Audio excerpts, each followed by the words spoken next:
Olá, boa noite. Começa agora o Jornal da RDC e você acompanha as principais notícias desta terça-feira. Comissão da Assembleia aprova parecer favorável ao fim do plebiscito para a privatização de estatais. Brigada Militar reforça o policiamento após tiroteio na Restinga, mas o clima entre moradores ainda é de insegurança. No Dia Mundial do Autismo, você vai ver a rotina de uma família que supera barreiras para enfrentar as dificuldades do transtorno. E mais a previsão do tempo e os jogos de Grêmio e Inter na Libertadores da América. Fique conosco, o Rio Grande se conecta aqui.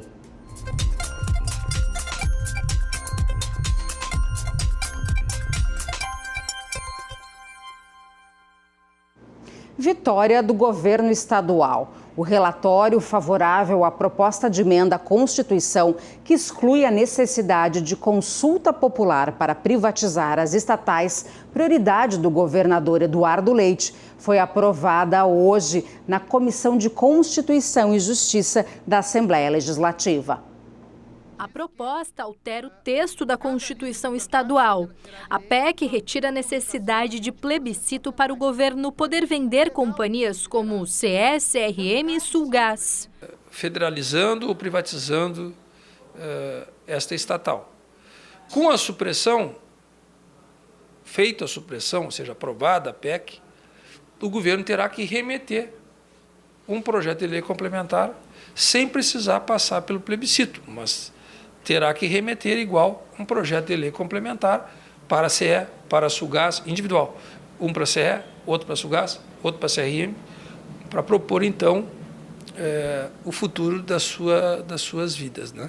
A oposição promete resistir sobre a retirada do plebiscito.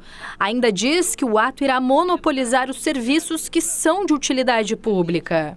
Nós já temos 2/3 da venda de energia aqui no estado privatizado. Nós achamos que foi um erro no passado essa privatização, é tanto que hoje a qualidade dos serviços prestados pela RGE, que está em 2/3 do estado, está sendo contestado, há muita reclamação. Nos próximos 10 dias, a proposta vai passar pela Comissão de Serviços Públicos, que ainda não precisa definir o relator. A previsão é que a PEC possa ser votada até a primeira quinzena de maio. Conjuntamente, elas terão 10 dias úteis para poder escolher o relator, ter parecer e votar o parecer. A oposição também irá se mobilizar se a proposta for aprovada. Vamos fazer o debate internamente, se perdemos em plenário, bom, depois vão vir os projetos específicos para cada uma dessas empresas, pedindo autorização da Assembleia para a venda. Nós vamos continuar resistindo. A Brigada Militar reforçou o policiamento na Restinga após os tiroteios e mortes que aconteceram nos últimos dias. Hoje, as escolas reabriram, mas nem todos os moradores se sentiram confortáveis para voltar à rotina. Em frente à unidade básica de saúde do bairro, uma viatura da Guarda Municipal faz a ronda. O posto está fechado desde ontem e não reabriu durante a manhã. Quem precisava de consultas já agendadas ficou à espera e sem respostas sobre o que fazer. Eu trabalhei a noite toda, peguei a guria e trouxe para cá para vir na consulta. Tu chega aqui e não tem consulta. Se eles viram isso, se eles viram que não ia abrir, vou ligar para os pais ou para os que têm consulta, né? Não, ninguém ligou, ninguém disse nada. Eu estou desde as 7h30 tentando ligar e ninguém atende. Eu tenho que vir, né? Minha filha se trata com a psiquiatra, tá precisando de medicação, e aí? A consulta que hora seria? Às 8 horas da manhã. Às 8 horas da manhã que tá. Tô aqui, tá aqui marcado, né? Agendado, aqui marcadinho e eu esperando faz horas, não. Isso é irritante, né? Porque a gente deixa os afazeres. Eu tenho meus compromissos. Daí, como está agendado, a gente se programa para esse dia. Chega aqui nada e ninguém vai dizer nada. Segundo o menino ali, disse que eles estão em reunião para decidir se vão abrir à tarde ou não. Mas só que ninguém fala nada, né? Os casos de violência tomaram ainda mais força neste final de semana. No domingo, um tiroteio entre facções criminosas rivais causou pavor entre os moradores. Houve pelo menos um homicídio. Nas redes sociais, quem reside no bairro relata momentos de pânico inclusive situações que vão além do final do mês. Nesta postagem do dia 13 de março, uma professora fala que o primeiro dia da escola foi marcado por correria, gritaria, choro dos alunos, pais preocupados e policiais fortemente armados. Pelo menos 6 creches e 2 escolas fecharam as portas nesta segunda-feira por medo da violência que assolou a região no final de semana. A presença da Brigada Militar parece ter deixado tudo mais tranquilo. Inclusive, esta escola abriu normalmente nesta terça-feira, mas ninguém está dando entrevistas. A Escola Estadual José do Patrocínio atende cerca de 1.300 alunos. Por aqui e nos arredores, ninguém comenta o assunto por medo de represálias. Porém, a Brigada Militar afirma que hoje a situação está sob controle. A orientação foi desde ontem que nós estamos intensificando nossas atividades de policiamento, né, normalizando a questão da segurança. Normalizamos já, né, a questão da segurança. De ontem para hoje não tivemos nenhuma ocorrência na região. Mesmo com um reforço no policiamento, a comunidade ainda se preocupa com a segurança. Para se ter uma ideia, 86% dos moradores declaram que a violência por conta de assaltos, roubos e furtos, o uso de drogas ilícitas e brigas ou agressão física. Tudo no entorno das escolas. As escolas todas entenderam, nós conversamos ontem, entenderam a situação, já retomaram. Nós não temos notícia de nenhuma escola que não tenha aberto. Então nós acompanhamos todas as escolas, entrada das escolas hoje pela manhã. E tudo normal. Basta agora as pessoas retornarem à sua rotina, né, estabilizarem essa situação, né, se acalmarem, né, com relação a isso, a essa situação que foi gerada, né, e podem retomar suas atividades normalmente. A Polícia Civil realizou a segunda fase da Operação Barão. O grupo investigado é suspeito de simular ocorrências policiais, como roubos e acidentes para ganhar dinheiro. 3 pessoas foram presas preventivamente em Porto Alegre e uma pessoa foi presa em flagrante por porte ilegal de arma de fogo em Capão da Canoa. A ação ocorreu em 8 municípios gaúchos. Foram cumpridos 16 mandados de busca e apreensão e 6 de prisão contra um grupo suspeito de realizar diversas fraudes, como simulação de roubos, furtos e acidentes de veículos para obter vantagens financeiras. Na primeira fase, realizada no ano passado, a polícia descobriu que o grupo, com pelo menos 30 pessoas, lucrava cerca de R$800 mil por mês utilizando esse esquema. A ação de hoje ocorreu em Porto Alegre, Canoas, Viamão, Alvorada, Cachoeirinha, Gravataí, Capão da Canoa e Eldorado do Sul. O Rio Grande do Sul já registrou 8 casos de meningite bacteriana desde o início do ano. Deste total, 2 casos com morte. Ambas aconteceram na cidade de São Leopoldo. Na madrugada desta noite, uma menina de apenas 13 anos morreu na cidade do Vale dos Sinos. Apesar das 2 mortes confirmadas no município, o prefeito informou que não há surto nem epidemia da doença. A meningite bacteriana é o tipo mais grave da doença, que também pode ser causada por um vírus ou um fungo. E atenção para você que é estudante, foi prorrogado o prazo final das inscrições do FIES, o Fundo de Financiamento Estudantil.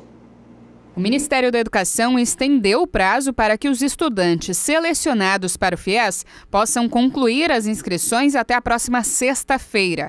A data só foi prorrogada por causa de uma falha na etapa de complementação do sistema do FIES. Milhares de universitários aprovados pelo programa não conseguiram concluir o processo de inscrição e, por isso, não podem frequentar as aulas. Faz um rápido intervalo e na volta você vai conhecer a história da família Volpato, que enfrenta os transtornos do espectro autista com muito amor. Nós já voltamos.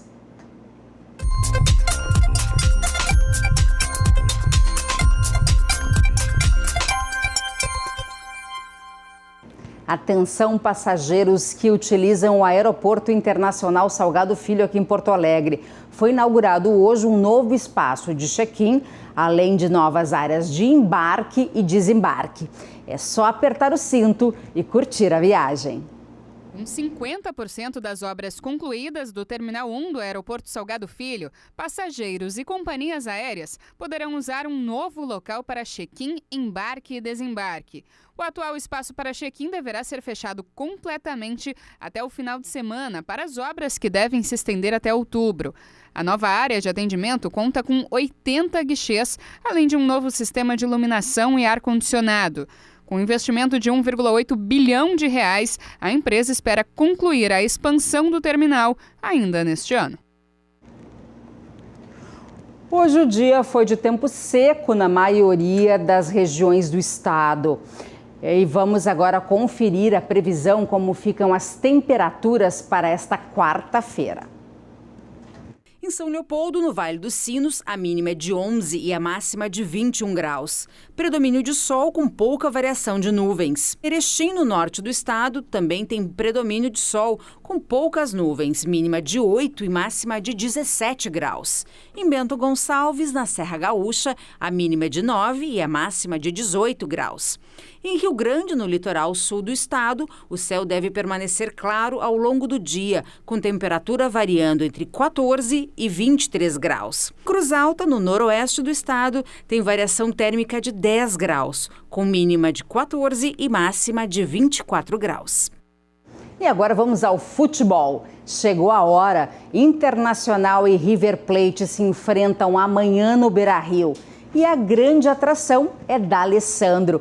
As informações com o repórter Pedro Oliveira.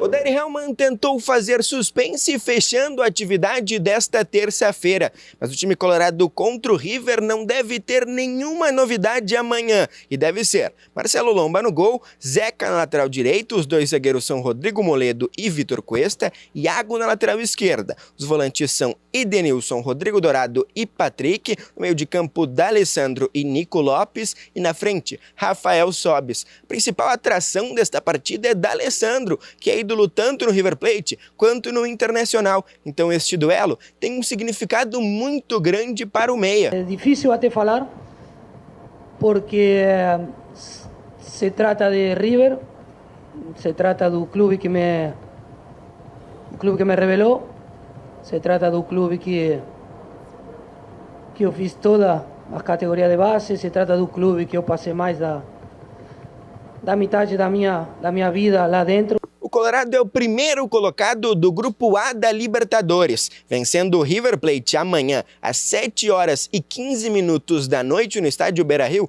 junto com um empate entre Palestino e Aliança Lima, pode ficar a 7 pontos de diferença do segundo colocado. Depois da atividade de hoje, da tarde desta terça-feira, o Inter também estendeu o contrato do Marcelo Lomba, goleiro que vem sendo um destaque neste início de temporada até o final de 2021. Com as informações do Internacional, Pedro Oliveira. O Grêmio já está em Santiago do Chile. Na quinta-feira tem jogo decisivo pela Libertadores da América. E Renato vai poder contar com Jeromel na partida contra a Universidade Católica. Os detalhes com o repórter Guilherme Paz.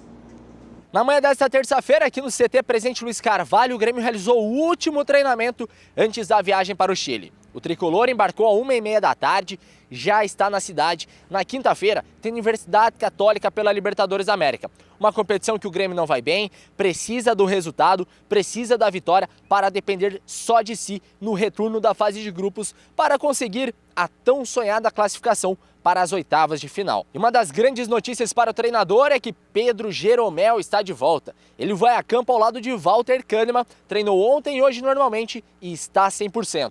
Renato, que já disse na semana passada que tem a escalação na sua cabeça, mas ainda resta dúvida sobre Montoya, Marinho ou Alisson na extrema direita. Mas quem tem a presença garantida e conversou conosco na manhã de hoje sobre a importância do confronto e da vitória foi o atacante Luan. A gente retomar isso, esse espírito, né, que a gente sempre teve, né, e a gente tem tais condições, a gente já provou isso, da qualidade do nosso grupo, tanto de poder vencer jogo em casa e fora. A gente sempre jogou da mesma maneira, então a gente voltar a fazer o que a gente vinha fazendo, que a gente tem condições de sair de lá com uma grande vitória. Bom, agora vamos ao comentário de Ribeiro Neto, ao vivo aqui. Vamos falar sobre Grêmio e Inter. Começamos pelo Grêmio? Sim, linkando com a matéria do Guilherme aí, e a palavra do Luan, que eu acho que esse tem que ser o Luan daquele ano de 2017, né? O Rei da América. Eu sou muito crítico, porque eu cobro muito do Luan. E, na verdade, eu só cobro de quem pode dar mais. Eu não cobrava do Bressan, eu cobrava ele ser escalado, né? Porque ele não tinha muito para dar. Agora, de quem pode dar, Luan, Jeromel, que está voltando, isso é muito bom, Kahneman, Everton. Quer dizer, esses jogadores têm realmente que voltar a produzir futebol, porque esse jogo contra a Católica é um jogo emblemático. Olha, gente, se o Grêmio perder esse jogo, coloque essas barbinhas de molho, porque não vem classificação. Então o Grêmio é obrigado a somar pontos. É óbvio que a vitória é o ideal, tá? E o empate ainda fica meio perigoso. Transforma o jogo daqui contra o próprio Católica numa Copa do Mundo. Então, mas assim, eu estou muito mais preocupado com o próprio Grêmio do que basicamente com o time da Católica. É mesmo? Tu acha que o Grêmio tem chance lá? Tem, mas tem que voltar a ser Grêmio, né? Se o Grêmio for Grêmio, ganha. Não tem problema nenhum. E o Internacional? Inter e River Plate, o grande jogo de amanhã. O que você imagina? Sabe que esse jogo do Internacional está envolvido numa áurea festiva muito grande.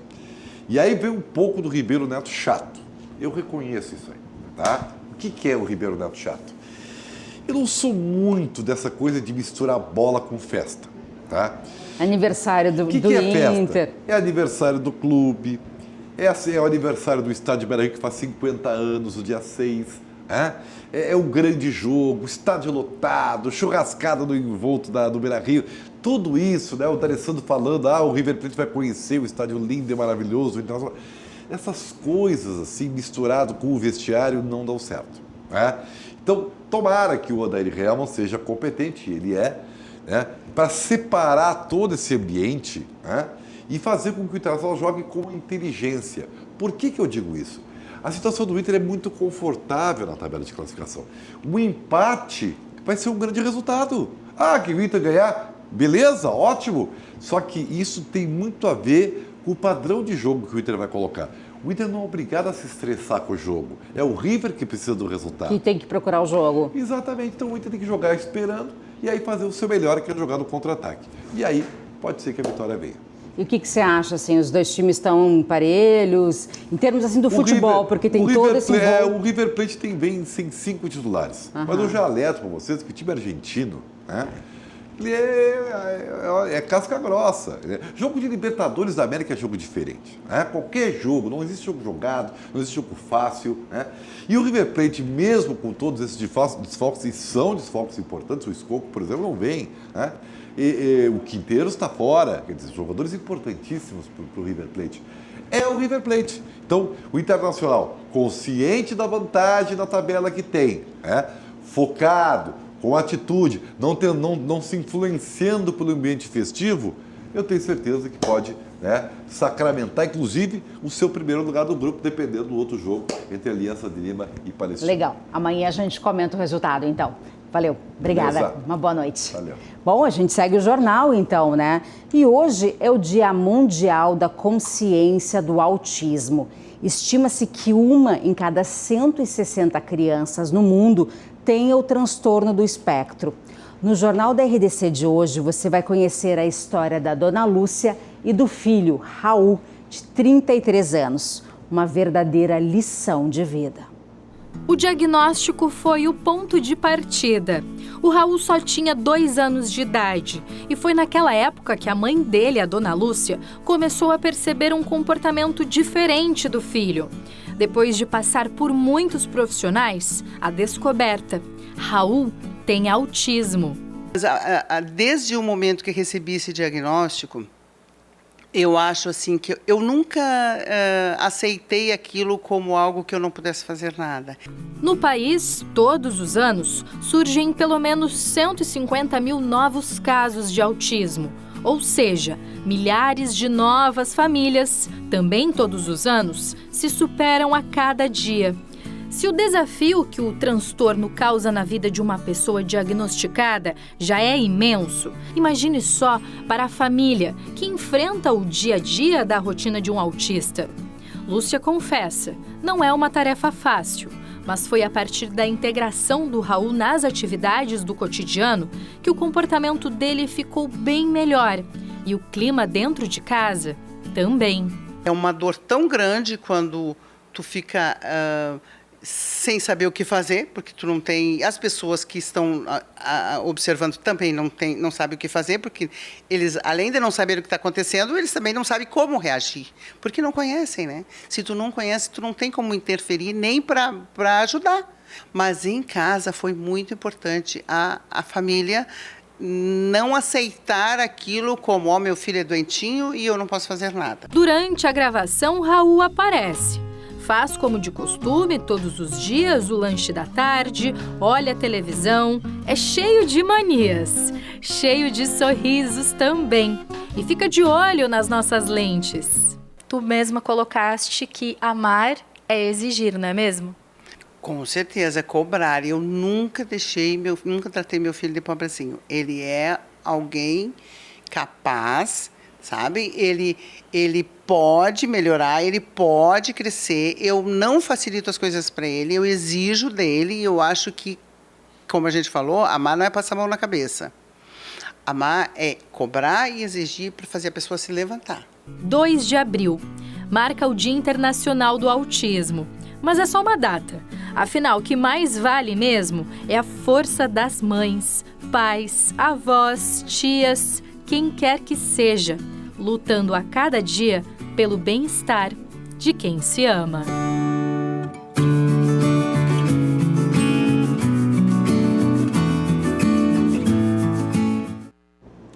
Um exemplo.